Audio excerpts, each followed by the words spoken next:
ଦେଖନ୍ତୁ ସେଇଟା ହେଉଛି ସବା ବଡ଼ ବାଳିଆଟା। ଆଉ ଇଏ ସବୁ ପହଣା ଫଳି ଆଉ ଶେଉଳ ଆଉ ବାଳିଆ କବତା ଏଗୁଡ଼ା ସବୁ ଆଉ ମାଛ welcome to back my new blog. ମାଛ ଭଲ ଥିବେ। ଏବେ ସମୟ ସକାଳ 7ଟା ବାଜିଲାଣି। ଆପଣମାନେ ପୂର୍ବ ଭିଡ଼ିଓ ଦେଖୁଥିବେ ଆମର ଗଡ଼ିଆରେ ମେସିନ୍ ପଡ଼ିଥିଲା। ଆପଣ ଦେଖନ୍ତୁ ପାଣି ଏଇଠି ଅଳ୍ପ ଅଳ୍ପ ଶୁଖିଯାଇଛି। ଆମେ ବର୍ତ୍ତମାନ ସେଇଠି ଥିଲୁ ରାତିରେ। ଆଉ ଦେଖନ୍ତୁ ସେଇଠି ଶୋଇଥିଲୁ ପଛପଟେ ସବୁ। ଆଉ ଟିକେ ପରେ ମାଛ ଧରାଯିବ। ସେଥିପାଇଁ ଆପଣମାନେ ବ୍ଲଗ୍ କେମିତି ଦେଖନ୍ତୁ। ମାଛ ଧରିଲା ବେଳେ କେତେ କ'ଣ ମାଛ ପାଉଛି ଆପଣ ଦେଖିବେ। ଆପଣଙ୍କ ବେକ୍ କ୍ୟାମେରା ରହି ସବୁ ଦେଖୁଛି। ଆପଣ ଦେଖନ୍ତୁ ସେ ଦଳ ତଳେ ପାଣି ଆଉ ନାହିଁ ଅଳ୍ପ ଅଳ୍ପ। ଏଠି ଦେଖନ୍ତୁ ଏଠି ବି ଅଳ୍ପ ଅଳ୍ପ ପାଣି ଅଛି। ଏଠି ତ ଆମର ମେସିନ୍ ପଡ଼ିଛି। ଆଉ ଆପଣ କାଲି ରାତିରେ ଭଲସେ ଦେଖି ପାରୁଥିବେନି। ଦେଖନ୍ତୁ ଏଇଠି ଆମେ ମାଛ ଧରାଯିବ। ଆଉ ବଡ଼ ବଡ଼ ମାଛ କଚିଙ୍ଗ ବାହାରନ୍ତି। ଆପଣ ବ୍ଲଗ୍ କେମିତି ଦେଖନ୍ତୁ କେତେ ମାଛ ପାଉଛି ଆପଣ ଦେଖିବେ। ଆଉ ଏବେ ଟିକେ ଆମେ ବର୍ତ୍ତମାନ ତେଲ ଆଣିବା ପାଇଁ ଯିବୁ ତ ସେଥିପାଇଁ ଆଉ ସବୁ ଅଛୁ।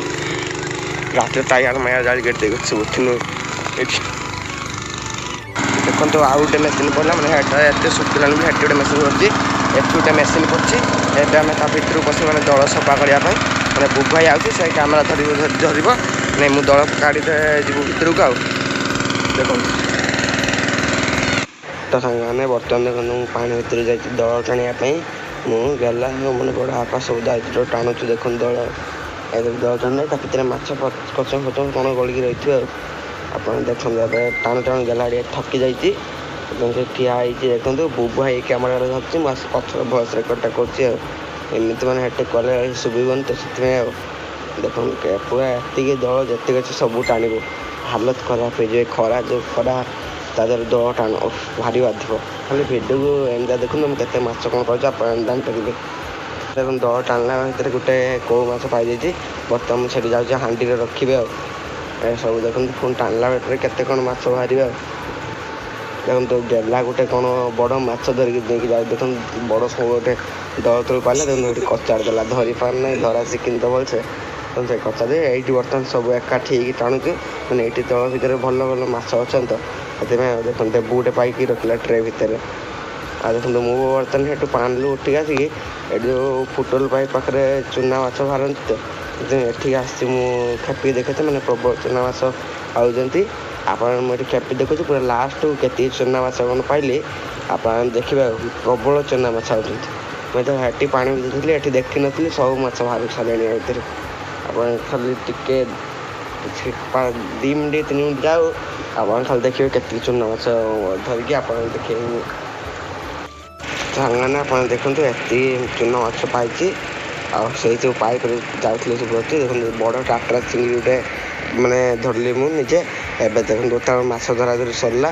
ଦେଖନ୍ତୁ ହାଣ୍ଡିରେ ସବୁ ବଡ଼ ମାଛ ଅଛି। ଆଉ ଏ ହାଣ୍ଡିରେ ବି ବଡ଼ ମାଛ ଅଛି। ଏଇ ଦେଖନ୍ତୁ 2 ଟ୍ରେ ପୁରା ଚୁନା ମାଛ ମାନେ ପୁରା ମିଶେଇକି ଗୋଟେ ଟ୍ରେ ହେଇଯିବ। ଆଉ ଦେଖନ୍ତୁ ଏବେ ବର୍ତ୍ତମାନ ଆମେ ଘରକୁ ପଳେଇ ଆସିଛୁ।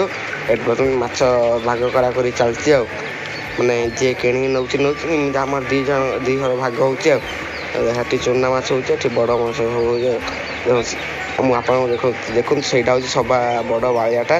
ଆଉ ଇଏ ସବୁ ପହଣା ଫଳି ଆଉ ଶେଉଳ ଆଉ ବାଳିଆ କବତା ଏଗୁଡ଼ା ସବୁ। ଆଉ ଦେଖନ୍ତୁ ଆଉ ଆମର ଭାଗ ଚାଲିଛି। ଆଉ ଏ ଯେଉଁ ବଡ଼ ବଡ଼ ଭାକୁର ମାନେ 2ଟା ପାଇଛୁ କିଲୋ ପରେ ହେବେ। ଆଉ ଟୋଟାଲି ମାଛ ପାଇଛୁ ସେଇ 30-40 କିଲୋ ଆଡ଼େ ହେବେ। ଆଉ ଚୁନା ଫୁନା ମିଶେଇକି ସେଇ 40-50 କିଲୋ ହେଇଯିବ। ଆଉ ଆପଣ ତ ଦେଖିଲେ ଆମେ ଏତିକି ମାଛ ପାଇଛେ। ଆଉ ସବୁ ମରିଯାଇଛନ୍ତି ସାଙ୍ଗମାନେ। ଆପଣ ତ କାଲିକା ବ୍ଲଗ୍ରେ ଦେଖିଥିଲେ ଆଉ ଯେଉଁ ମାଛ ଧରା ଥିଲା ମାନେ କାଲି ପାଖରୁ ଆସିକି ଏଠି ଦ୍ୱିପହରେ ପୁରା ଗାଧୋଇ ପୁରା ମୁଣ୍ଡ ଜୋରସେ ବିନ୍ଧୁଥିଲା। ପୁରା 2 ହାତ ବିନ୍ଧୁଥିଲା। ସେଥିପାଇଁ ଆଉ ବ୍ଲଗ୍ କରିପାରିଲିନି। ଏବେ ତାପରଦିନ ମାନେ ବ୍ଲଗ୍ଟା କରିଛି ମାନେ ଆଜି। ଏବେ ଆମେ ସବୁ ବୁଲିବାଲି ଆସିଛୁ। ଆଉ କାଲି ଆମେ ମାଛ କ'ଣ ଧରିଲୁ ଆଉ ଆପଣ ତ ଦେଖିଥିଲେ। ଆଉ କେତିକି ମାଛ ପାଇଥିଲେ ଆପଣ ତ ଦେଖିଥିଲେ। ଆଜିର ବ୍ଲଗ୍ଟି ଯଦି ଭଲ ଲାଗିଥିବ ଲାଇକ୍ କରିବେ, ଚ୍ୟାନେଲ୍କୁ ସବସ୍କ୍ରାଇବ୍ କରିବେ। ରହୁଛି ଜୟ ଜଗନ୍ନାଥ। ପୁଣି ଦେଖା ହେବା ନୂଆ ବ୍ଲଗ୍ରେ।